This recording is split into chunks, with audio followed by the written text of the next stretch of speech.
Hello, everybody. Good afternoon. Hello. Some new faces in here today. As we approach the end of the year, it is a great time to reflect on how much progress our country has made under President Trump's bold leadership. Given the complete mess that President Trump inherited from Joe Biden and radical left Democrats in Congress, what this administration has accomplished since January 20th has been nothing short of remarkable.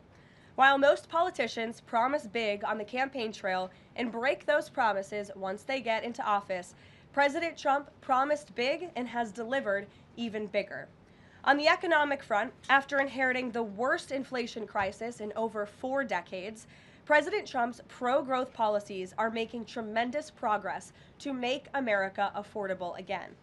Under the painful Biden years, inflation reached a record high 9% and devoured Americans' purchasing power. In President Trump's term thus far, inflation has dropped to an average of just 2.7%, marking critical progress. The Trump administration is working hard every single day to bring down the cost of living through bigger paychecks and lower prices. Real wages are finally on the rise again and on pace to increase to roughly $1,200 for the average American worker this year. To put that into perspective, real wages declined by almost $3,000 under the Biden administration.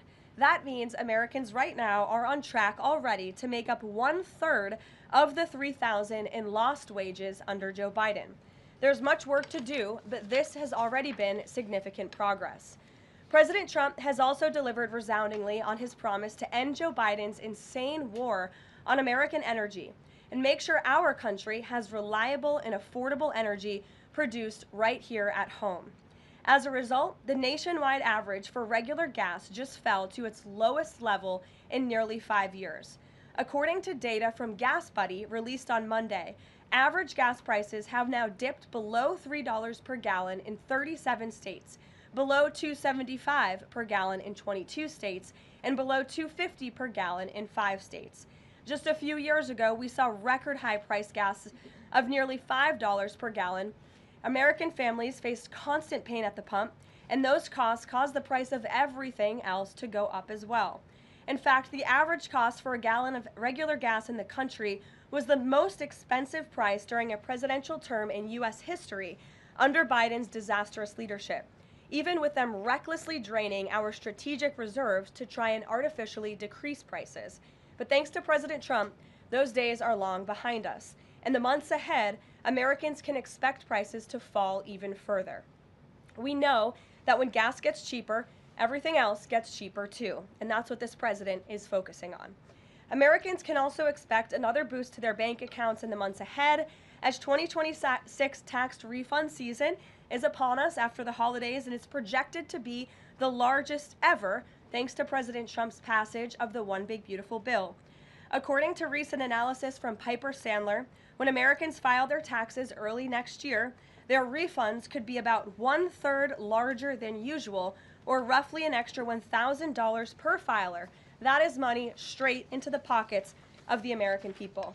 It's only because of President Trump and Republicans' leadership that Americans will now pay no tax on tips, overtime, and Social Security. President Trump and Republicans believe hardworking Americans deserve to keep more of their hard-earned money, but Democrats, on the other hand, every single one of them, voted against these massive tax cuts. So remember that the next time Democrats try to talk about affordability. Democrats don't have a single clue about how to make America more affordable. They just spent the last 4 years creating the very affordability crisis that President Trump is fixing right now. And if given the chance of power ever again, the Democrats will implement those same policies and jack inflation right back up to where it was. Finally, at the border, President Trump has restored America's sovereignty and made our country safe again. This is the single greatest and fastest national security victory in modern American history, and it's not even close.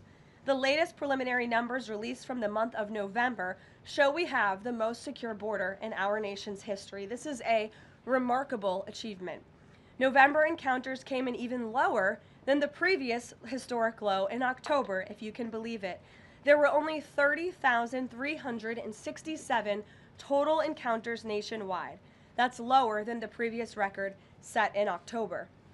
And for the 7th consecutive month, U.S. Border Patrol released 0 illegal aliens into the United States. Let me repeat, 7 months of 0 illegal aliens being released into our country. This is a historic achievement, and it's one that every law-abiding American citizen should be grateful for. At this point, in 10 months under President Trump's unmatched leadership, we've seen less apprehensions overall than we saw in just 1 month under Joe Biden. Again, let me repeat, in 10 months under President Trump, we've seen less apprehensions at the southern border than we saw in 1 month under the previous president. Again, remarkable results.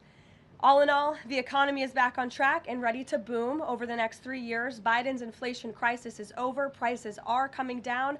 Wages are rising. The border is fully secure, and America's best days are to come. President Trump has kept his word and delivered for the American people over the past year, and he will not stop fighting, as you heard from him directly this week, until our country and every state in this country is better than ever before. So with that, I will take your questions today. I know there's a lot of news. We'll start with our new media seat. Mr. Bowling, it's great to see you here. He's of Real America's Voice. He's also the host of Edge, his interview and commentary podcast. Please, Eric, why don't you kick us off? Karoline, thank you very much for this and inviting me to the new media seat. As you point out, affordability crisis, it strikes me energy prices have been coming down aggressively since President Trump's second term, approaching $55 a barrel for oil, gasoline, as you point out, under $3 a barrel nationally, first time in 5 years. By the way, that $55 a barrel oil is about half of the peak under the last 4 years of the last administration, half the price. Wholesale prices come down, yet affordability crisis, a lot of the folks in this room, a lot of legacy media, some of the people in the front row, seem to want to call this an affordability crisis right now, forgetting the fact that over the last 4 years prior, we hit 9% inflation, wages, as you point out, have more stagnant at best, sometimes had dipped. That's a real affordability crisis there, but they weren't really calling it that then. You point out how President Trump is changing the affordability in America, but how will he ensure that the legacy media doesn't flip the script and change it so that they're using affordability as their word, their idea, versus what the American people who know much better? Yeah, well, it's a great question, Eric, and it's a point of frustration for the president and for myself. I will say that's part of the reason I just kicked off this briefing today, setting the record straight with facts about the economic mess that the president inherited from his predecessor, Joe Biden. And he's focused on digging our country and our economy out of that hole every day. Things are getting better, and they will continue to. And President Trump understands better than any politician in this city the pain that the American consumer has been feeling for years now because of the last administration's policies. You heard him in the great Commonwealth of Pennsylvania this past week campaigning and talking to these voters, saying, I was elected to fix this problem, and I am fixing it. Don't forget who created it, and that's the Democrats. And I think when you hear the president talk about affordability, he's saying the Democrats are the greatest con artists in history because they are now trying to claim ownership of an issue that they created. And every data point and every economic metric does in fact show that the economy is improving. And so I do wish more people would report on those facts. I do wish that more people would remind the American public how we got here and why. It does not mean this president is discarding the feelings of the American people. He gets it better than anyone, which is why his entire administration has been focused on the issue of the economy and energy prices since day one. If I may Sure. follow up, it's reported that around 10,000 commercial driver's license operators have been pulled by your transportation secretary department. Will the president apply that same metric? For the reason was the operators weren't speaking or reading English to a level that was safely, people thought they would safely be able to operate trucks on our roadways. It's estimated in California around 40% of Uber drivers, Uber and Lyft drivers, don't speak English proficiently, and the number's 45% in Minnesota. Will this same rule or metric apply to the gig economy like Uber and Lyft? So I don't have any announcements on further regulations, if you will, from the Department of Transportation with respect to this issue. However, I will just reiterate the Trump administration's position is that truck drivers, particularly those driving big rigs on our nation's road and highways, who have a great responsibility to keep the American public and their fellow citizens safe should be speaking English and should have an ability to read English proficiently. I think that's a very common sense policy to have. And we've unfortunately seen, and the Department of Transportation has uncovered and is actively working to fix these state-sponsored commercial trucking driver licenses, which were going to people who are not qualified to be driving these massive trucks on American roads, and they're endangering the lives of our fellow citizens. We've unfortunately seen many vehicle accidents across the country where people have lost their lives because of drivers that were just simply unqualified to be driving these trucks. So I know this is something DOT and Secretary Duffy take very seriously. Peter. Thank you, Caroline. Based on the way that things stand right now, is Operation Southern Spear about drugs or is it about oil? What I will tell you, Peter, is that the Trump administration is focused on doing many things in the Western Hemisphere. The president has taken a new approach that has not been taken by any administration for quite some time to actually focus on what's going on in our own backyard. And there are two things that are very important to this administration. Number one, stopping the flow of illegal drugs into the United States of America, which we know has killed hundreds of thousands of Americans. The president promised on the campaign trail that he would demolish the foreign terrorist organizations and drug cartels around the world, especially right here in our own hemisphere, and you have seen that he is delivering on that promise. With respect to the oil and what happened yesterday, the Department of Justice requested and was approved for a warrant to seize a vessel because it's a sanctioned shadow vessel known for carrying black market sanctioned oil to the IRGC, which you know is a sanctioned entity. So the president is committed to stopping the illegal flow of drugs into our country. He's also fully committed to effectuating this administration's sanction policy, and that's what you saw and the world saw take place yesterday. And because you said the president is trying to do a lot of things at once, he talks a lot about how he thinks the way to bring down prices for everything would be to bring down the cost of energy. Would he use this seized Venezuelan oil to try to help Americans with affordability here in the United States? Well, what I can tell you right now, the vessel has been seized, as you know. And the Department of Justice did that in conjunction with the Coast Guard and the Department of War. The vessel is currently undergoing a forfeiture process right now.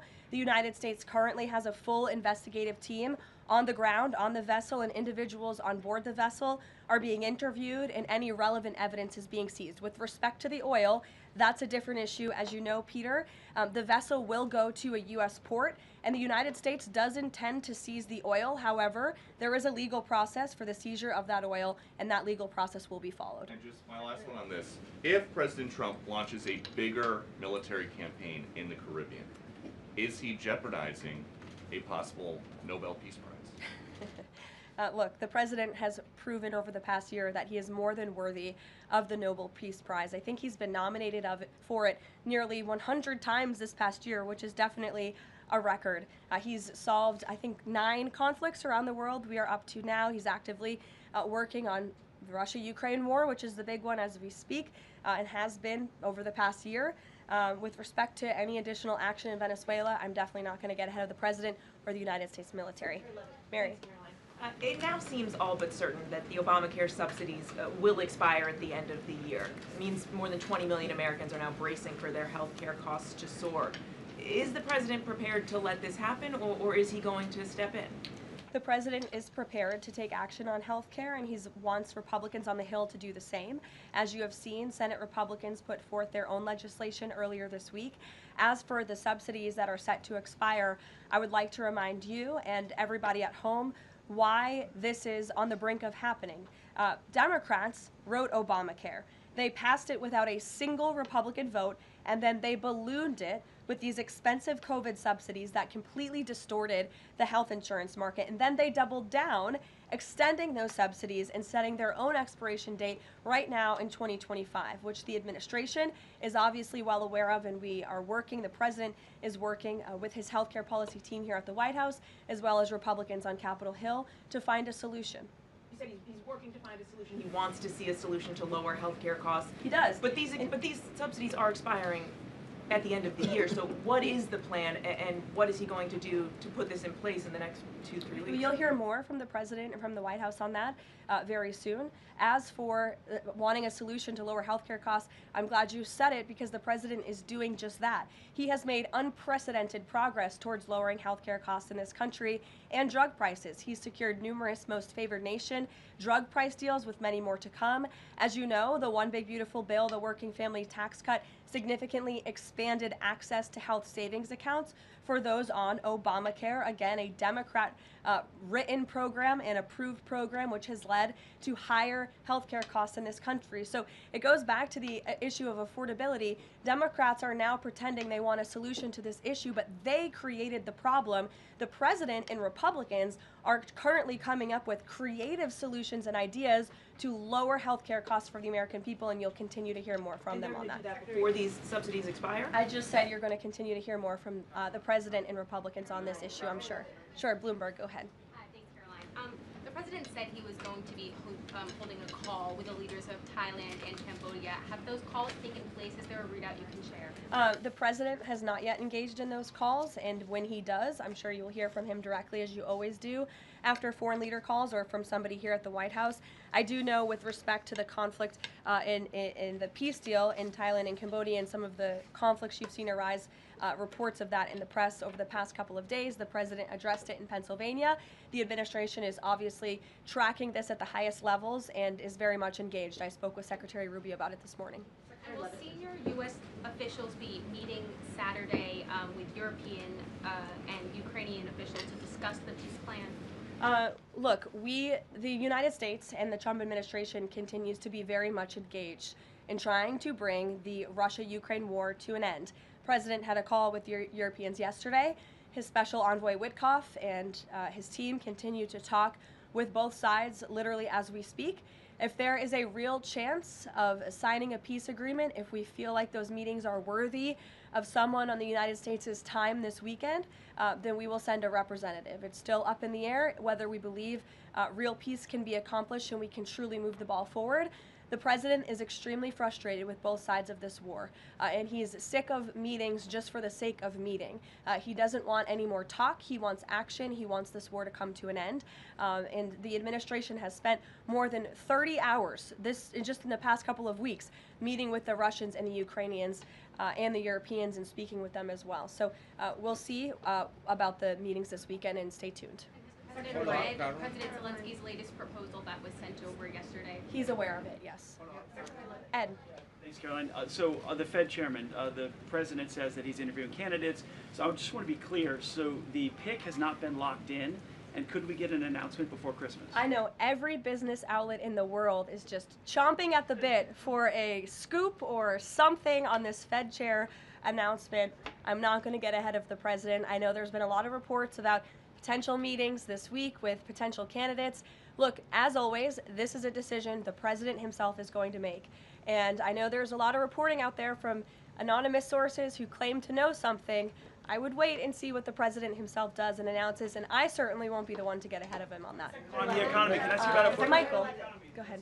On the next Fed chair, does the president have an expectation that his pick will lower interest rates next year to his liking? I think the president has been quite clear about what he believes the Fed should be doing, which is lowering interest rates. I know there was a quarter-point reduction this past week, and the president was pleased to see that, but he thinks more should be done. Philip. Thank you, Caroline. On these advanced NVIDIA H200 chips, why is the president willing to allow China to have access to one of America's chief technological advantages? Look, I will tell you just a couple of things. The president put out his own statement on this, which I do think highlights his exact thinking. What you see from the president on Truth Social is most of the time what you hear from the president behind closed doors privately. He told President Xi that NVIDIA will only be shipping H200 products to approved customers in China under conditions that will allow for continued strong national security. The administration continues to maintain a strict export control regime, and we are ensuring that the Blackwell chip and other advanced technologies stay right here in America, and these H200 chips will only be sent to China after undergoing a security inspection here in the United States. Elizabeth. Thank you, Caroline. New York City Mayor-elect Zoran Mondani put out a video recently telling immigrants in New York City they have the right to stand up to ICE. Are you concerned this will inspire New York City residents to resist ICE operations, and what will the Trump administration do if this happens? The Trump administration is definitely concerned about the rise in violence, in attacks, and physical threats that we have seen against our brave men and women who wear the ICE uniform. Again, these are agents who are just simply doing their jobs. They are enforcing our nation's immigration laws, and we've seen more than a 1,000% increase in violent attacks on them and their families. They've been doxxed, they've been harassed, many of them have been physically assaulted and attacked. So we condemn that wholeheartedly. I know the administration has done a lot to protect our ICE agents, and the president stands firmly behind them in conducting these enforcement operations. And there's a lot of talk from Democrat politicians in New York, but the Trump administration will continue to do our jobs in every state, and that's to remove illegal aliens and public safety threats from American communities. Secretary Leavitt. Sure. Thank you. I'll go to the gentleman who's very eager, and then to you. Thank you so much. Obviously, Jasmine Crockett, who the president has openly criticized, just entered Texas' Senate race. I asked Mike Johnson, who said that Texas largely supports the president. Crockett, on the other hand, says that Trump is an example of extremism. She says that her support is a referendum on Trump. I'm curious to get your thoughts on this. And has Trump made any statements since she's announced her candidacy? Not to my knowledge, as you know from the White House podium. As a government employee, I'm not privy to comment on future elections, but I do think the president has made his thoughts on Ms. Crockett quite clear, and I do believe he thinks she is wholly unqualified for the office that she is seeking. Joey. Yeah, thanks, Caroline. A federal judge today ordered the immediate release of Kilmar Abrego Garcia from ICE detention. Does the White House have a response to that, and does the administration plan to appeal that decision? Absolutely. The White House, the administration opposed this activism from a judge who is really acting as a judicial activist, which we've unfortunately seen in many cases across the country. Abrego Garcia is present in our country illegally. He is a proven human trafficker. He is a proven gang member. The administration has evidence of that. And as you saw from the Department of Homeland Security, they issued a statement saying they'll continue to fight this legal battle in court. Caitlin. Two questions. I have one on Venezuela to follow up, but first on affordability, since we were talking about the economy at the beginning. If the economy is as strong as the president has said it is, then why is he telling parents 2 weeks before Christmas that they should only buy 2 or 3 dolls for their children? Look, what the president is saying is that if we want products made right here in America, if we want them to be made from American small businesses, which is a large part of the reason the president has effectively implemented tariffs, then we're going to have better quality products right here in the United States. Maybe you'll pay $1 or $2 more, but you will get better quality, and you'll be supporting your fellow Americans by buying American, and that's what the president was saying. Again, with respect to affordability, every economic metric, Caitlin, and I wish you would report more on it, does in fact show that the economy is getting better and brighter than where it was under the previous administration. I will repeat, inflation as measured by the overall CPI has slowed to an average 2.5% pace. Real wages are increasing, roughly $1,200 for the average worker. Gas prices are down in almost every single state across the country. Again, in 22 states, it's below $2.75. You look at the tax cuts, those are going to go into effect next year. So the best is yet to come. The president is digging our country out of the economic hole that the previous administration put us in, and that's what he's talking about. It was a year ago, as you know, and grocery prices have been up. So we've covered the economy, but there's mixed signals in terms of what that looks like. But on inflation is down from where it was. As measured by the overall CPI, it has slowed to an average 2.5% pace. This is down from what the president inherited. The president inherited 2.9% in January. Today it's at about 2.5%. So we're trending in the right direction with more to come. And I would remind you, when President Trump left office in his first term, inflation was 1.7%. And the previous administration jacked it up to a record high 9%. So again, in 10 months, the president has clawed us out of this hole. He's kept it low at 2.5%, and we believe that number is going to continue to decline, especially as energy and oil prices continue to decline as well. It wasn't high under Biden. They're just saying it's not. Well, nobody reported on it being high under Biden. My predecessor was standing at this podium, but now